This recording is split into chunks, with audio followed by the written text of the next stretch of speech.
ان کو آرمی نے کہا ہم نے اٹھانا ہے، وہ ان کے گھر پہ چھاپا مارا، یہ اتفاق سے تھے نہیں، تو حضرت قاری صاحب اس بچے کو لے کر اس وقت کے بریگیڈیئر حامد محمود طیب کے پاس گئے اور اسے جا کر کہا کہ یہ میرا بیٹا ہے، جب چاہیے ہو مجھے بتانا،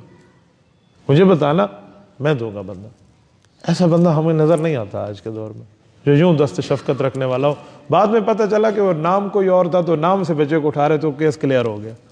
ایک بار میرے اوپر یہ مسئلہ بنا، خود میں اپنی ذات کی بات کروں، کہ مفتی عبدالواحد قریشی نے فتویٰ دیا ہے کہ خود کش عملہ جائز ہے، نہ میرے فرشتوں کو پتہ، نہ مجھے پتہ، نہ میرا کوئی فتویٰ، نہ کوئی میری بات۔ اس وقت میں کراچی میں تھا، میرے محسن ہیں حضرت مولانا حافظ عبدالقیوم نعمانی دامت برکاتہم، ان کے پاس تھا۔ وہاں مجھے پتہ چلا تو حافظ صاحب نے کہا کہ یار قاری محمد نواز DI خان میں ہے، ابھی بات کرتے ہیں۔ انہوں نے خود اپنے فون پر حضرت قاری صاحب سے رابطہ کیا، تو قاری صاحب مجھے لے کر انتظامیہ کے پاس 2 دن بیٹھے رہے کہ آپ نکالیں اس کا فتویٰ کہاں ہے، دکھائیں کہاں ہے۔ تو میری تقریر کا ایک ٹکڑا لے کر آئے، اس وقت کے جو غالباً DSP تھے غفور خان، وہ ایک بیان کا ٹکڑا تھا جس میں نے ترمذی کی حدیث پڑھی تھی کہ رسول اللہ صلی اللہ علیہ وسلم کی عادت مبارکہ تھی، اللہ کے رسول صلی اللہ علیہ وسلم اس بندے کے جنازہ نہیں پڑھاتے تھے جس کو کسی صحابی سے بغض ہوتا تھا۔ تو ایک بار حضور پاک علیہ السلام جنازے پہ آئے، چہرے سے کپڑا اٹھا کے دیکھا تو فوت ہونے والا حضرت عثمان صاحب کا دشمن تھا، تو فرمایا انہ کان یبغض عثمان فابغضہ اللہ، حضرت عثمان سے یہ بغض رکھتا تھا، اللہ اس سے نفرت کرتا ہے، میں اس کا جنازہ نہیں پڑھاتا۔ یہ کہہ کر وہ چلے گئے اللہ کے رسول صلی اللہ علیہ وسلم۔ یہ میں نے مسئلہ بتایا، اتنی سی بات تھی، تو اس کو بنا دیا خود کش عملے کا فتویٰ جائز ہے۔ تو مجھے آج بھی وہ جملہ یاد ہے، تو قاری صاحب نے کہا چھوڑو DSP صاحب، آپ مجھے فرمائیں حضرت عثمان سے بغض رکھنے والے کا جنازہ آپ پڑھیں گے؟ تو اس نے کہا جی نہیں۔ تو کہا جو فتویٰ میرے برخوردار عبدالواحد پہ لگا رہے ہو وہ آپ پہ پہلے لگتا ہے۔ اس طرح انہوں نے ہماری شفقتیں کی ہیں، یہ باتیں بھولتی نہیں ہیں۔ میں اس ادارے میں اپنے والد کا مدرسہ سمجھ کے آتا ہوں۔ میرے دوستو، دنیا میں جو بندہ بھی آیا ہے اس نے جانا ہے۔ عربی کا ایک مقولہ ہے، الموت قدح کل نفس شاربوہا والقبر باب کل نفس داخلوہا، کہ موت ایک پیالہ ہے، اس پیالے سے جو موت والا پیالہ ہے ہر بندے نے پانی پینا ہے، اور قبر ایسا دروازہ ہے جس سے ہر آدمی نے داخل ہو کر گزرنا ہے۔ سیدہ رضی اللہ عنہ عائشہ صدیقہ کا فرمان ہے، لو کانت الدنیا تدوم لواحد لکان رسول اللہ صلی اللہ علیہ وسلم فیہا مخلدہ، کہ اگر دنیا کسی بندے کے لیے ہمیشہ کا گھر ہوتا نا تو رسول اقدس صلی اللہ علیہ وسلم کی ذات اقدس اس بات کی لائق تھی کہ حضور ہمیشہ اس دنیا میں زندہ رہتے۔ جب اللہ کے رسول اس دنیا سے تشریف لے گئے ہیں، جیسے ہمارے برخوردار ابھی پڑھ رہے تھے نا کہ اللہ کے رسول صلی اللہ علیہ وسلم جب تشریف لے گئے ہیں دنیا سے، تو باقی کون اس دنیا میں ہمیشہ رہ سکتا ہے؟ تو میرے دوستو، اگر ہم ترتیب قرآنی دیکھیں نا موت اور زندگی کی، تو اللہ رب العزت نے موت کا ذکر زندگی سے پہلے کیا ہے۔ میں قرآن کریم کی 2 جگہ آپ کو یہ بات پیش کرتا ہوں۔ ایک پہلے پارے کے اندر سورت نمبر 2 سورۃ البقرہ، اللہ رب العزت ارشاد فرماتے ہیں کنتم امواتا فاحیاکم ثم یمیتکم ثم یحییکم ثم الیہ ترجعون۔ آپ جلالین اٹھائیں، اس کو دیکھ لیں، بیضاوی اٹھائیں، اس کو دیکھ لیں۔ اس میں جو ہمارے اکابر نے لکھا ہے نا، میں اس کا ماحصل خلاصہ آپ کی خدمت میں رکھتا ہوں۔ وہ کہتے ہیں کنتم امواتن، موت پہلے ہے، پہلے بندہ مردہ تھا کہ روح کا جسم سے واسطہ نہیں تھا۔ فاحیاکم، پھر اللہ نے زندگی دی ہے، روح اور جسم کو ملا دیا ہے، یہ دنیا میں آ گئے۔ ثم یمیتکم، یہ دنیا کی موت ہے۔ ثم یحییکم، ابن عباس کا قول ہے ای یحییکم فی القبر للسوال، کہ یہ جو دوسری زندگی ہے موت کے بعد والی، یہ قبر میں سوالات کے لیے۔ اور ثم الیہ ثم الی ربکم ثم یمیتکم ثم الیہ ترجعون، پھر اللہ کی طرف لوٹائے جاؤ گے، تو یہ آخرت کی زندگی ہے۔ تو پہلے موت ہے، پھر زندگی ہے، پھر موت ہے، پھر زندگی ہے، پھر آخرت میں لوٹائے جائیں گے۔ دوسرا مقام سورۃ ملک آیت نمبر 2 پارہ نمبر 29 کا پہلا صفحہ، الذی خلق الموت والحیات، وہ اللہ جس نے موت کو پیدا کیا، زندگی کو پیدا کیا۔ یہاں تفسیری نکتے ہیں کہ لف و نشر غیر مرتب ہے، بہت سے وجوہات تفسیری استدلالات ہیں، لیکن میں اپنے نقطہ نظر سے بات عرض کر رہا ہوں۔ خلق الموت والحیات، پہلے موت کو ذکر کیا، پھر زندگی کو ذکر کیا۔ ہمارے ایک بزرگ ہیں، وہ ایک عجیب بات فرماتے ہیں، فرماتے ہیں اسی لیے کہ موت کا اعتبار ہے، زندگی کا کوئی اعتبار نہیں ہے، اس وجہ سے پہلے موت کو ذکر کیا اور آگے فرمایا لِيَبْلُوَكُمْ أَيُّكُمْ أَحْسَنُ عَمَلًا۔ حضرت مفتی شفیع رحمۃ اللہ علیہ کا ذوق ہے اس آیت کے بعد، فرماتے ہیں اللہ رب العزت نے فرمایا کہ میں حسن عمل دیکھنا چاہتا ہوں۔ حسن عمل کی بات کی ہے، کثرت عمل کی بات نہیں کی۔ ایک کثرت ہوتا ہے، ایک حسن ہوتا ہے۔ کثرت کہتے ہیں چیز بڑھ جائے، حسن کہتے ہیں تھوڑی بھی ہو لیکن سب پہ چھا جائے۔ تو فرمایا اللہ پاک نے ہمیں ایسے اعمال چاہیے جو اعمال آپ کے حسین ہوں۔ کثیر کی ضرورت نہیں ہے، ہمیں زیادہ 1 کروڑ نفل ایک بندہ پڑھ لے، اس سے بہتر ہے 2 نفل پڑھ لے، اللہ کے لیے پڑھ لے، ہو سکتا ہے وہ ریاکاری کے لیے ہو۔ اچھا، یہاں حدیث پاک کو اس آیت کے ساتھ ملائیں تو ایک بات سمجھ آتی ہے۔ اللہ کے رسول فرماتے ہیں احب الاعمال الی اللہ ادومھا وان قل۔ اللہ رب العزت کو وہ عمل بہت زیادہ محبوب ہے جو ہمیشگی کے ساتھ اگرچہ تھوڑا ہو۔ تو قرآن کریم کی ان مقامات پہ اللہ نے موت کا ذکر پہلے فرمایا، زندگی کا ذکر بعد میں فرمایا ہے۔ پتہ چلا موت یقینی ہے، موت نے آنا ہے، بس ہم موت کی تیاری کر لیں۔ حضرت قاری صاحب رحمۃ اللہ تعالیٰ علیہ جیسا بندہ اس دنیا میں اپنا کام کر کے چلا گیا، ہم نے بھی چلا جانا، ہم بیٹھے دنیا کے ہوس میں بندہ جو چیزیں اکٹھی کرتا ہے نا، وہ موت کی ڈر اور موت کا خوف وہ چیزیں چھڑا دیتا ہے۔ میں 4 دن پہلے ایک جگہ فیصلے کے لیے گیا، زمین کے فیصلے کے لیے۔ ملک لوگ ہیں، زمین ہے ان کی، بہت بڑی زمین ہے، بچوں میں دینا ہے۔ ان کی ایک بیٹی فوت ہوئی تو داماد کا مسئلہ تھا، میں نام لیے بغیر کہہ رہا ہوں نا، مولوی سب کا سانجا ہوتا ہے، اس کے سینے میں راز دفن ہوتے ہیں نا۔ تو میں نے وہاں ان کے والد کو گفتگو کرتے ہوئے سنا، اللہ کا قرآن میرے سامنے ہے، یقین مانے میرا دل دہل گیا۔ ان کے والد بزرگ ہیں، قریب المرگ ہیں، قریب مرگ ہیں، فوت ہونے کے قریب۔ وہ مجھے فرمانے لگے مفتی صاحب میں تو ان کو دیتا ہوں ساری چیزیں، یہ لے لیں مجھ سے، لکھوا لیں۔ یہ لکھواتے نہیں ہیں مجھ، انہی کے لیے تو میں نے اکٹھے کیے۔ اور بچے لڑ رہے تھے، اتنا میرا اتنا تیرا، اتنا میرا اتنا تیرا۔ میں نے پھر ان بچوں کو اکٹھا کر کے بلایا، میں نے کہا تمہاری داڑھیاں کالی ہیں، تمہارے والد کی داڑھی مبارک سفید ہے، بس ایک رنگ کا فرق ہے۔ اس بات سے سبق حاصل کر لو، دنیا کسی کی نہیں ہے۔ زر اور زمین پہ جو پھڈے ہیں نا، یہ کسی کے نہیں ہیں۔ کس معاملے پہ آپ بیٹھے ہو؟ تو میں نے کہا آج وہ تمہیں دے رہا ہے، کل یہ اسی زمین پر لڑ کے اس نے لیا ہوگا، کل اس زمین پر اس نے کتنی تگ و دو کی ہوگی، آج وہ چھوڑ رہا۔ تو دنیا سے تو ہر بندے نے چلا جانا ہے، تو تھوڑا سا بندہ اللہ سے جو ہے نا کیا کہتے ڈر جائے اور دنیا سے عبرت حاصل کر لے۔ تو میرے دوستو، موت کی تیاری کا عنوان ہے نا، تو موت کی تیاری ہم لوگ کر لیں، اپنے آپ کو ایسے رکھیں کہ اللہ نہ کرے بندے کو موت آ جائے تو بندے کو اپنی موت پہ پھر شرمندگی نہ ہو کہ یہ کام۔ آپ بڑے بزرگوں کے واقعات سنیں نا، ہمارے اکابر لکھتے ہیں، حضرت بخاری رحمۃ اللہ کے بارے میں مشہور ہے کہ جب میں گھر سے نکلتا ہوں، عطاء المنعم کے چہرے پہ یتیمی کے اثرات اور بیوی کے چہرے پہ بیوگی کے اثرات دیکھ کے نکلتا ہوں۔ ہمارے اکابر فرمایا کرتے تھے۔ اس کا کیا مطلب؟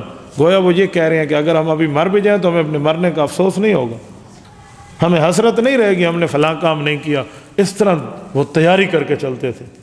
اور میرے دوستو، میں ایک بات مزید آپ کی خدمت میں عرض کروں، بندے نے مر جانا ہے لیکن ایسا کام کر کے جائیں جو بعد میں بندے کے لیے روشن ہو۔ حضرت قاری صاحب نے علمی یادگاریں بھی چھوڑی ہیں اور عمارت کی یادگاریں بھی چھوڑی ہیں۔ بندہ یوں کام کر کے جائے، حدیث پاک میں ہے جو اللہ رب العزت کے لیے کام کرے گا اللہ اسے کبھی ضائع نہیں کرے گا۔ من تواضع للہ رفعہ اللہ، اللہ اسے بلند کرے گا۔ اور یہ کم بلندی ہے کہ وہ دنیا سے چلا گیا ہے لیکن آج ان کا اصالہ ثواب جاری ہے۔ آپ اور ہم سارے قرآن پڑھ کے ان کو بھیج رہے ہیں، یہ چیزیں ہم بھیج رہے ہیں، تو ایسا کام کر کے جاؤ۔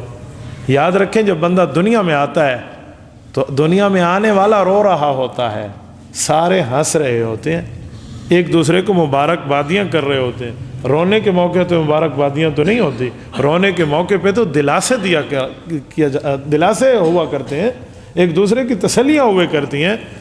رونے کے موقع کے اوپر تو خوشی نہیں ہوتی، مٹھائی نہیں بانٹی جاتی، منہ میٹھا نہیں کرایا جاتا، لیکن وہ رو رہا ہے اور ہم منہ میٹھے کرا رہے ہیں۔ تو ایسا کام کر کے جاؤ کہ جو آنے والا رو رہا تھا نا، یہ جاتے ہوئے دنیا سے ہنس رہا ہو اور باقی رو رہے ہو۔ یہ ایسا کام کر کے دنیا سے جائے۔ اور حدیث پاک ہے، صحیح بخاری جلد اول کتاب الجنائز صفحہ 183 84 85، حضرت انس حضرت برا کی روایتیں ہیں۔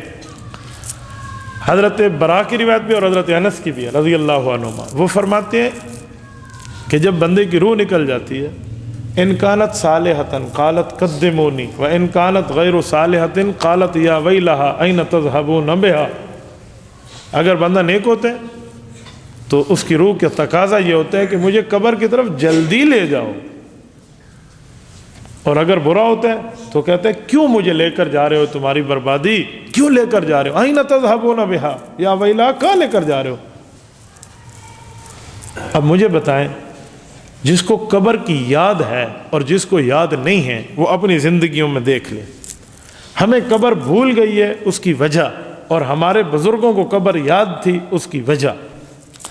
ایک تابعی ہیں حضرت امام ابو حازم رحمۃ اللہ تعالی علیہ، سلیمان بن عبد الملک اموی کے دور کے بہت بڑے شخص ہیں۔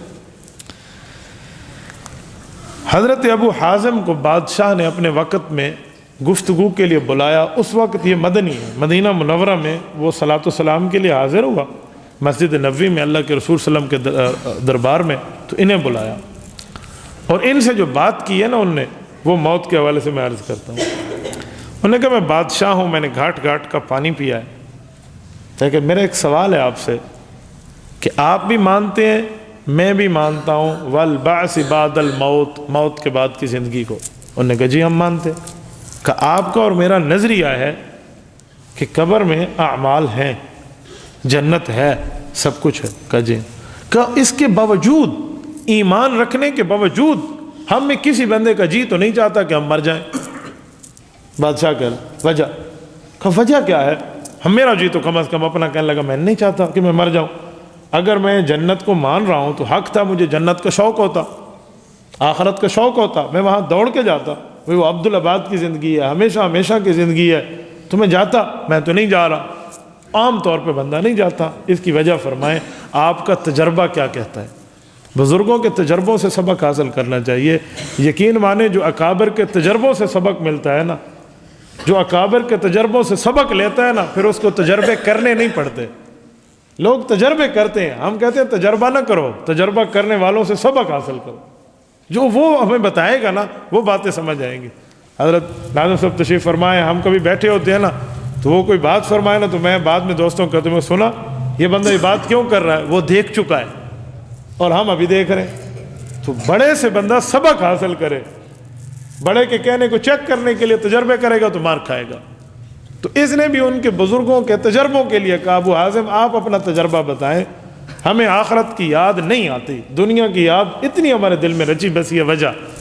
تو امام ابو حازم تابعی رحمۃ اللہ علیہ نے ایک بات ارشاد فرمائی، فرمایا کہ مجھے یہ بتاؤ، ایک سوال میں آپ سے پوچھتا ہوں، آپ اس کا جواب ٹھیک ٹھیک مجھے بتا دینا، سوال بہت آسان ہے، اور اگر آپ نے ٹھیک ٹھیک جواب دے دیا تو میرے خیال میں آپ کو اس جواب سے خود ہی سمجھ آ جائے گا کہ اس سوال کا کیا جواب ہے۔ انہوں نے کہا جی پوچھے۔ تو امام ابو حازم پوچھنے لگے کہ آپ کا ایک گھر ہو آبادی میں اور آپ کا ایک گھر ہو جنگل غابہ میں، اور آپ ساری کمائی جمع پونجی اپنے آبادی والے گھر پر لگائیں، خوبصورت کریں، مزین کریں، ہر قسم کی جیسے کہتے ہیں فیسیلیٹیٹ کر دیں اس کو، ہر قسم کی اس میں جو ہے نا کیا کہتے ہیں سہولت رکھ لیں۔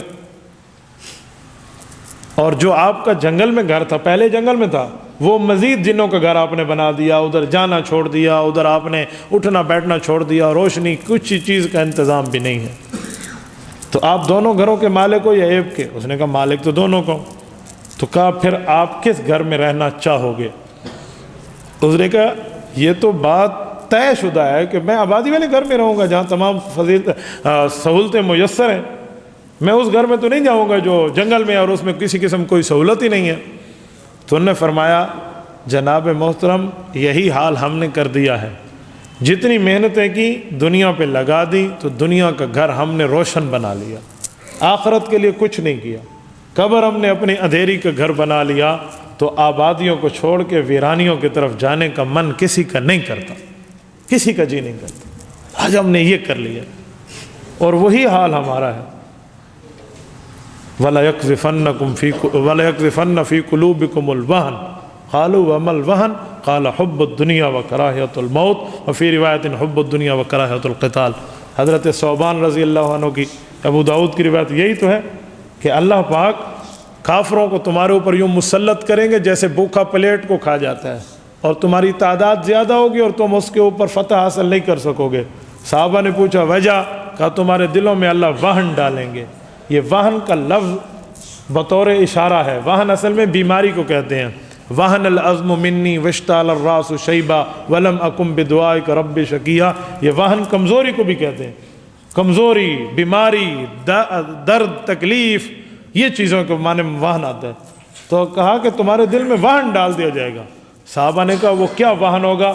فرمایا حب الدنیا و کراہیت الموت، دنیا سے محبت اور آخرت سے نفرت، موت سے نفرت۔ فرمایا یہ ہو جائے گا نا تو تم نے اس وقت ذلیل ہو جانا ہے۔ آج ہم اللہ معاف فرمائے وہ اسی دور سے گزر رہے ہیں۔ آج ہماری ساری محنتیں دنیا پر ہیں، آخرت ہمیں یاد تک نہیں ہے، آخرت کا ہمیں خیال تک نہیں ہے، آخرت کے بارے میں تیاری تک نہیں ہے، کچھ بھی نہیں۔ اور دو باتیں سوچیں نا، آپ عقل مند لوگ ہیں، بزرگ ہیں، تجربہ کار ہیں، مجھے بتائیں دو چیزیں ہیں، ایک ہے محنت اور ایک ہے قسمت۔ محنت کا معنی ہے کماؤ اور ملے، قسمت کا معنی ہے کماؤ یا نہ کماؤ ملے گی۔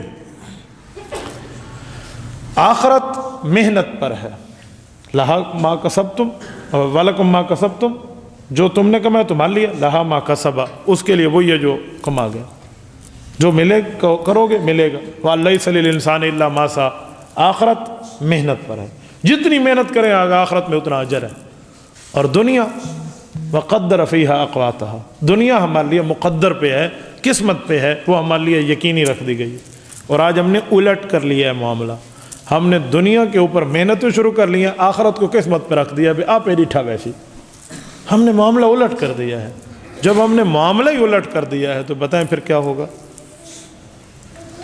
حالانکہ دنیا جو ہے یہ محنت پہ نہیں ہے۔ آپ جمعہ کے خطبے میں سنتے ہیں، ممبر پہ ٹھہر کے خطیب کہہ رہا ہوتا ہے، حدیث پاک پڑھ رہا ہوتا ہے، الا وان النفس لن تموت حتی تستکمل رزقها، اللہ کے رسول نے فرمایا جب تک رزق مکمل نہیں ہوگا موت آ ہی نہیں سکتی۔ دانے دانے پر نام لکھا ہے، جب تک وہ تمام ناموں والے دانے اس نے استعمال نہیں کر لینے، پانی کا کوئی قطرہ اگر اس کے نام کے ساتھ رہا ہوا ہے وہ اس کے اندر نہیں چلا جاتا، موت نہیں آ سکتی۔ اللہ کے رسول کا اٹل فیصلہ ہے، اور آپ کا اور ہمارا نظریہ ہے کہ سورج مشرق کے بجائے مغرب سے نکل سکتا ہے، حضور کا فرمان جھوٹا نہیں ہو سکتا۔ تو جب اللہ کے رسول صلی اللہ علیہ وسلم فرما گئے کہ رزق جب تک مکمل نہیں ہوتا موت نہیں آئے گی، تو آج ہم پھر دنیا پر لگے ہوئے ہیں، آخرت کو ہم نے قسمت پہ چھوڑا ہوا ہے۔ حالانکہ آخرت ہمارے لیے محنت پہ ہونی چاہیے تھی، آخرت ہمارے لیے اس کے اوپر تگ و دو پر ہونی چاہیے تھی، وہ ہم نے چھوڑ دی، اس کے لیے محنتیں نہیں کی، ساری محنت اس رزق پہ لگائی ہوئی۔ کوئی اولاد کے لیے حرام کما رہا ہے، کوئی بیوی کی خوشنودی کے لیے حرام کما رہا ہے، کوئی اپنی عیاشی کے لیے حرام کما رہا ہے۔ جو برکت اللہ نے حلال میں رکھی ہے وہ حرام کے کروڑوں میں بھی نہیں رکھی۔ قرآن کریم کی آیت ہے 16ویں پارے کے آخری صفحے سے پہلے صفحے شروع ہوتی ہے، آخری پہ ختم ہوتی ہے۔ وَمَنْ أَعْرَضَ عَنْ ذِكْرِي فَإِنَّ لَهُ مَعِيشَةً ضَنْكَ وَنَحْشُرُهُ يَوْمَ الْقِيَامَةِ أَعْمَى قَالَ رَبِّ لِمَ حَشَرْتَنِي أَعْمَى وَقَدْ كُنْتُ بَصِيرًا قَالَ أَتَتْكَ آيَاتُنَا فَنَسِيتَهَا وَكَذَلِكَ الْيَوْمَ تُنْسَى۔ کہ فرمایا کچھ آدمی وہ ہیں جو اللہ کی یاد سے، اس سے مراد قرآن کریم بھی ہو سکتا ہے، مفسرین نے جلالین نے تو قرآن مراد لیا، کہ جو اس سے اعراض کر لیتے، شریعت سے منہ پھیر لیتے۔ فَمَنْ أَعْرَضَ عَنْ ذِكْرِي فَإِنَّ لَهُ مَعِيشَةً ضَنْكَ، ہم اس کی زندگی کو تنگ کر دیتے ہیں۔ ایک بندہ مجھے کہنے لگا آج کل تو جو قرآن سے منہ پھیرے ہوئے اس کے پاس پیسے زیادہ ہیں، آپ تو کہہ رہے ہیں قرآن کہتے ہیں معیشت تنگ کر لیتے ہیں، کیا مطلب؟ میں نے کہا حلال معیشت تنگ کر لی جاتی ہے، حرام کا منہ کھول دیا جاتا ہے، حلال تنگ ہو گئی ہے نا۔ وَنَحْشُرُهُ يَوْمَ الْقِيَامَةِ أَعْمَى، اور ایسے منکر کو قیامت کے دن اندھا اٹھایا جائے گا۔ قال رب لم حشرتنی اعمی وقد كنت بصیرا، وہ کہے گا اللہ میں تو دیکھنے والا تھا، مجھے تو کالا سفید نظر آتا تھا، سبز سرخ نظر آتا تھا، سب کچھ نظر آتا تھا، آج میں اندھا اٹھ گیا ہوں۔ وجہ اللہ فرمائیں گے دنیا میں تو ہمارے قرآن سے اندھا ہو گیا تھا، آج ہم نے تجھے بھلا دیا۔ یہ ہمارے سامنے موجود ہے، اس کے باوجود بھی ہمیں موت کی تیاری نہیں ہے۔ یہ اکابر کا ذکر جو آج ہم پڑھ کے ان کو بھیج رہے ہیں، یہ ان کی وفات ہمیں یہ بات کر رہی ہے کہ ہم اپنی زندگی ان کے نقش قدم پہ ایسے گزاریں دین کے لیے ایسے گزاریں کہ بعد میں ہمارا دینی فیض جاری رہے۔ میرے دوستو، میں ایک بات مزید آپ کی خدمت میں عرض کروں، ہم لوگ مقابر پرست نہیں ہیں کہ ہم صرف مقابر پرست بنے رہیں، ہم لوگ حق پرست ہیں، حقیقت پرست ہیں، ایمان پرست ہیں۔ تو ہمیں وہ طرز اختیار کرنا چاہیے جو شریعت چلاتی ہے، جس لائن پہ ہمیں شریعت چلاتی ہے۔ میرے دوستو، جو آدمی اللہ کا ہو جاتا ہے نا، اللہ پاک تمام مخلوق کو اس کے تابع کر سکتے۔ حضرت حاجی عبد الوہاب رحمۃ اللہ تعالیٰ علیہ، میں نے اپنے 4 ماہ کے دوران ان کی 20 دن خدمت پہ گزارے ہیں۔ وہ ایام میں آپ کی کارگزاریاں سناتا رہتا ہوں ساتھیوں کو، لیکن میں ایک بات یہیں عرض کرتا ہوں، حاجی صاحب 100% اللہ والا تھا۔ میں اس کے جنازے میں گیا ہوں اور اللہ پاک نے سعادت دی کہ ہم لاہور پہنچے۔ میں نے پوری زندگی، میری 33-35 سال کی زندگی ہے، آدھی سے زائد سفروں میں گزری ہے، آدھی سے زائد۔ موٹر وے تو مجھے انگلیوں پہ یاد ہے کہ کون سا انٹرچینج کہاں نکلتا ہے، کہاں جاتے ہیں، میرے سامنے کی بات۔ میں اس وقت پشاور سے چلا اور لاہور آیا، پوری موٹر وے ہم نے 500 کلومیٹر سے زائد کی کراس کی ہے۔ میں نے پوری زندگی میں اتنا رش موٹر وے پہ نہیں دیکھا، اپنی پوری زندگی میں نہیں دیکھا۔ میں پاکستان سے باہر بڑے بڑے رشوں میں پھنسا ہوں، میں نے آؤٹ آف کنٹری بھی اتنا رش نہیں دیکھا۔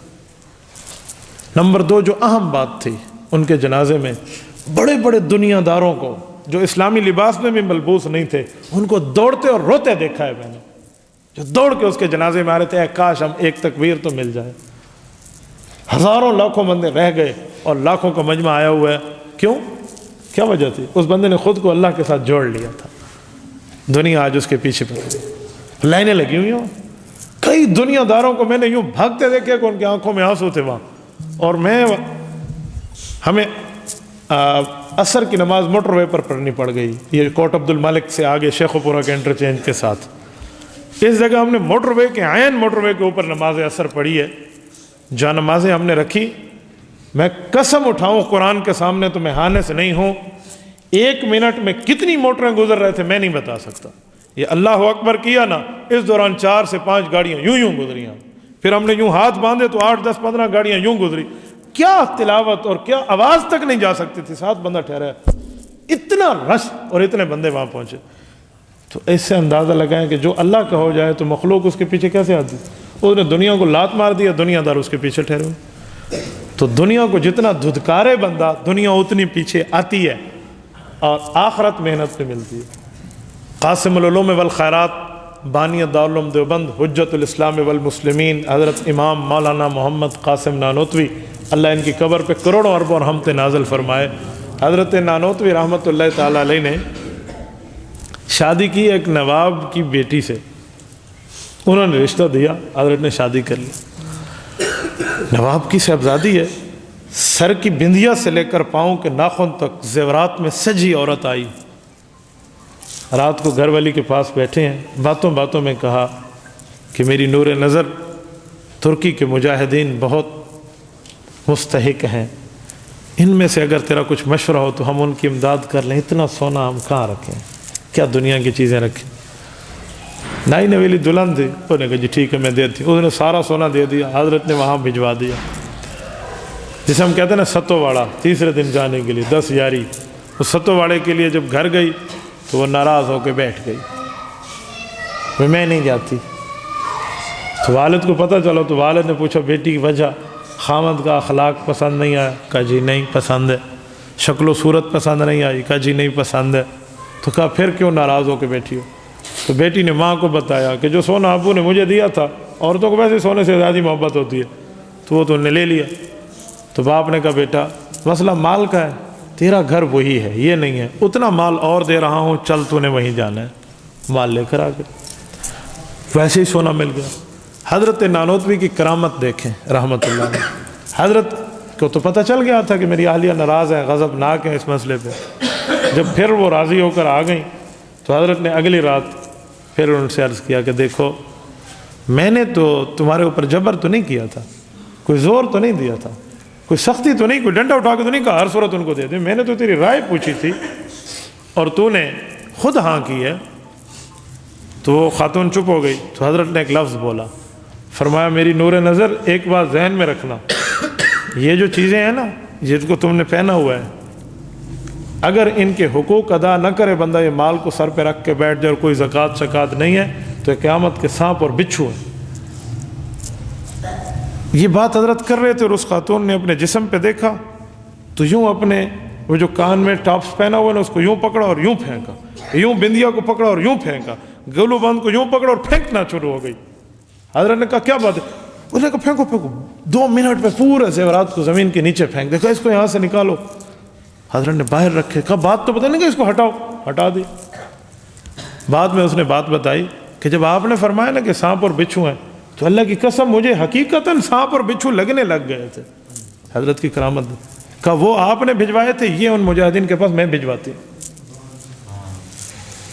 یہ قرآن کریم کہتا ہے یوم یحمى علیہا فی نار جہنم فتقوی بہا جباؤہم وجنوبہم وظہورہم ھذا ما کنزتم لانفسکم۔ یہ یحمى حما سے نکلا ہے، حما عربی میں بخار کو کہتے ہیں۔ یوم یحمى علیہا فی نار جہنم کا جہنم کو گرم کہتے ہیں، مراد ہے جہنمیوں کو بخار چڑھا دیا جائے گا، ٹائیفائڈ ہو جائے گا زکوٰۃ نہ دینے والوں کو جو اپنا یہ مال جمع کر کے بیٹھتے تھے۔ اور فتقوی بہا جباؤہم، یہ فتقوی یہ عربی کا لفظ ہے، اردو میں بڑا استعمال ہوتا ہے۔ آپ دیکھیں نا، ایک تار کو دوسری تار سے جوڑنا ہے نا، کانٹا اور ٹاکا لگانا ہے تو ہم کیا کہتے ہیں؟ کاویہ کاویہ سے اس کو جوڑ دو، کاویہ سے ایک تار کو پگھال کے 2 تاروں کو جوڑ دیا جاتا ہے، جینٹ لگاتے ہیں۔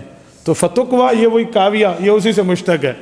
فتقوی بہا جباہم، ان کے ماتھوں کو اور ان کی کمروں کو کاویہ سے داغا جائے گا جہنم میں۔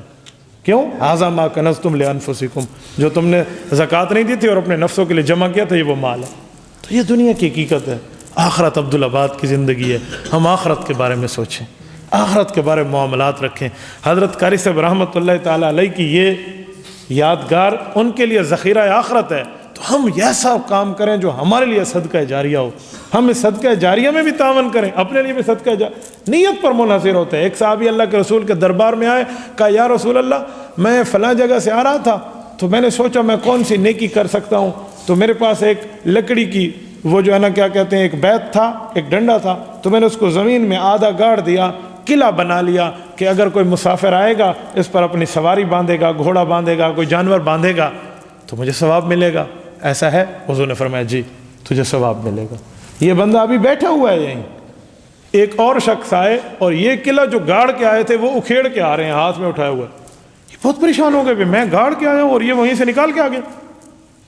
ابھی ان نے کچھ نہیں کہا تھا کہ اس نے آ کے اللہ کے رسول کو عرض کیا، کہا یا رسول اللہ میں اس جگہ تھا، یہ قلعہ زمین میں گڑا ہوا تھا، میں نے سوچا کہ کوئی بندہ آئے گا وہ اس سے ٹھڈا کھائے گا، پھڈا کھائے گا، بیچارے کو یوں جب کو آزاد ہے ٹھڈا الگ سے اس کو تکلیف ہوگی، تو میں نے زمین سے نکال لیا، مجھے ثواب ہوگا؟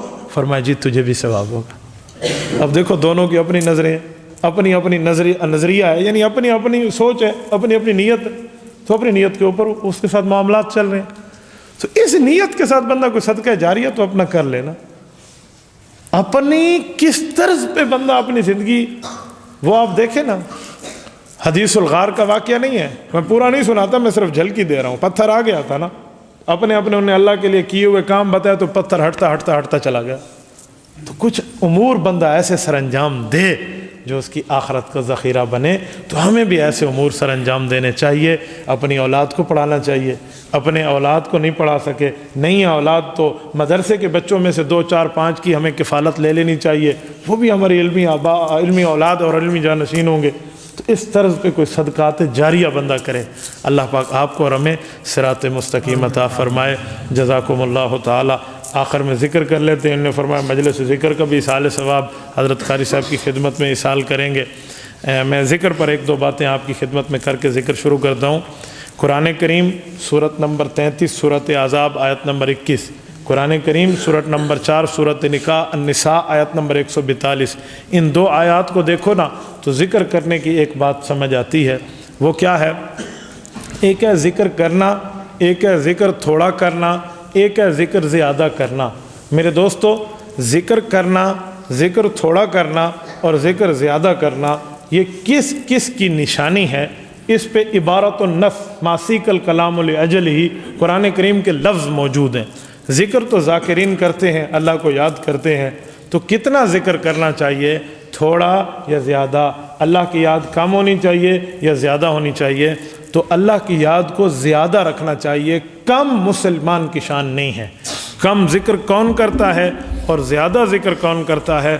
تو قرآن کریم نے سورۃ النساء آیت نمبر 142 اس میں پوری کی پوری لفظ ہمیں وہ کھول کے بتا دیا ہے کہ کم ذکر کرنے والے کون لوگ ہیں۔ یہ میں آپ کے سامنے آیت پڑھ دیتا ہوں، آپ اس کا مطلب آسانی سے سمجھ جائیں گے۔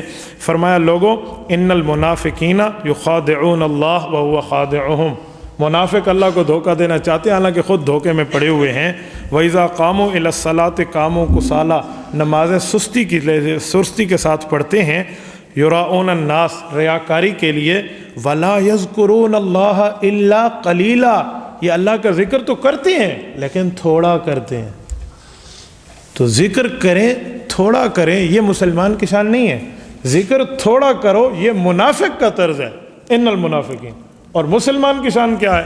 یہ سورۃ احزاب آیت نمبر 21 فرمایا لَقَدْ كَانَ لَكُمْ فِي رَسُولِ اللَّهِ أُسْوَةٌ حَسَنَةٌ، تمہارے لیے اللہ کے رسول کی زندگی بہترین نمونہ ہے۔ کس کے لیے؟ آگے وجہ فرمائی لمن کان یرجو اللہ، جو قیامت کو مانتا ہے، جو اللہ پاک سے ملاقات کو مانتا ہے، والیوم الآخر، اور قیامت کو مانتا ہے۔ تیسرا حصہ وذکر اللہ کثیرا، اور اللہ کا زیادہ ذکر کرتا ہے۔ تو ذکر کرنا یہ نہیں ہے، تھوڑا کرنا یہ نہیں ہے، ذکر زیادہ کرنا یہ مسلمان کی شان ہے۔ تو ذکر اللہ کا مفہوم عام ہے، میں کوئی خاص نہیں کر رہا، عام مفہوم ہے، لیکن جو طریقہ ہمارے حضرات نے سلسلہ چشتیہ ہے، نقش بندیہ ہے، قادریہ ہے، سہروردیہ ہے، یہ چاروں سلسلے اہل حق کے ہیں جو وہ ذکر تجویز کرتے ہیں، اس ذکر سے اس کو ترتیب ساتھ رکھنی چاہیے۔ تو ذکر کا بھی تو اصال ثواب ہے، اور ذکر بندہ ایسا کرے، نقش بندیہ کا ذکر خفی زیادہ مشہور ہے، اور چشتیہ کا ذکر جہری ہے جس میں قادریہ بھی شامل ہیں، اور اس طرح سہروردیہ کا بھی ذکر ہے۔ تو جو چشتیہ کا ہے وہ 12 تسبیحات ہیں، 12 تسبیحات ہیں، کہا کم از کم اس ترتیب پہ 24 گھنٹے گزاریں کہ 200 دفعہ لا الہ الا اللہ، 400 دفعہ الا اللہ، 600 دفعہ اللہ اللہ، اور آخر میں ایک تسبیح اللہ اللہ کی، وہ 13 تو ہو جائیں گے لیکن اصل 12 ہے، 13واں بڑھانے کے لیے ہوتا ہے۔ تو یہ 12 تسبیحات ہیں، یہ نہیں ہو سکتا تو کم از کم ایک 100 دفعہ تو ایک تسبیح ہو جائے، یہ روزانہ کی بنیاد پہ بندہ پڑھے۔ اور رسول اللہ صلی اللہ علیہ وسلم کے اوپر درود پاک یہ بہت بڑا جو ہے نا کیا کہتے ہیں وظیفہ ہے۔ مولانا سید امین گیلانی رحمۃ اللہ لکھتے ہیں کہ حضرت خواجہ صاحب رحمۃ اللہ کے ساتھ میرا انگلینڈ کا سفر تھا، ختم نبوت کانفرنس تھی مرزائیت کے خلاف، تو کہتے ہیں میں نے سوچا جب حضرت وہاں جائیں گے مرزائیوں کے خلاف ایک جذبہ دیدنی ہوگا، تو اس وقت حضرت سے ذکر پوچھوں گا کون سا ذکر کروں۔ کہتے ہیں ہم وہاں گئے، مرزائیوں کے خلاف جلسہ ہوا اور حضرت بالکل جلال میں بیٹھے تھے، تو میں نے حضرت کی خدمت میں عرض کیا کہ حضرت کوئی خاص وظیفہ بتا دیں جو میں حرز جان بنا لوں۔ تو حضرت نے فرمایا درود شریف کو زیادہ پڑھا کر۔ کہتے ہیں میں نے دل میں سوچا یہ تو عام سا وظیفہ ہے، کون سا وظیفہ ہے؟ تو وظیفہ کوئی اور خاص ہونا چاہیے۔ چلو اس کے بعد ہم نے عمرے میں جانا تھا، تو میں نے کہا اچھا جب حضرت روضہ رسول پہ زیارت کے لیے جائیں گے نا، اس وقت ایک محبت کی خاص کیفیت طاری ہوگی، اس وقت پوچھوں گا۔ تو کہتے ہیں جب مدینہ منورہ ہم پہنچے اور روضہ رسول نظر آیا تو میں نے حضرت خواجہ صاحب خدمت میں عرض کیا، حضرت دیکھ رہے تھے، میں نے کہا اب لوہا گرم ہے، اب پوچھوں۔ میں نے کہا شیخ کوئی خاص وظیفہ بتائیں جسے میں حرز جان کر لوں۔ انہوں نے فرمایا اس سبز روزے والے پہ درود پاک کثرت سے پڑھا۔ کہتے پھر مجھے سمجھ آیا جسے میں عام سمجھتا ہوں وہ عام نہیں ہے، وہ اہم ہے۔ درود ہم حضور پہ پڑھتے ہیں، 10 دفعہ رحمتیں ہم پہ برستی ہیں۔ جو ایک بار درود پڑھتے ہیں 3 فائدے تو دنیا میں مل گئے، اور بھی ہیں۔ نمبر 1 اس کے اوپر 10 دفعہ رحمت آئی۔ نمبر 2 فرشتے پابند بن گئے اس کا درود حضور تک لے کر جائیں۔ نمبر 3 رسول اللہ کی مجلس میں اس بندے کا ذکر ہوگا کہ اس نے درود بھیجے، تو 3 فائدے تو اس کو مل گئے۔ جب ہم حضور کی خدمت میں مدینہ منورہ میں نہیں پہنچ سکتے، ابھی یہاں دور ہیں، تو درود کے ذریعے تو ہم رابطہ رکھ سکتے ہیں۔ تو دعا فرمائے اللہ ہمیں عمل کی توفیق عطا فرمائے۔ آخر میں چند کلمات ذکر کے پڑھ لیتے ہیں، پھر اس کے بعد دعا کریں گے۔ بسم اللہ الرحمن الرحیم۔ افضل الذکر لا الہ الا اللہ محمد الرسول اللہ صلی اللہ تعالی علیہ وعلی آلہ واصحابہ وبارک وسلم۔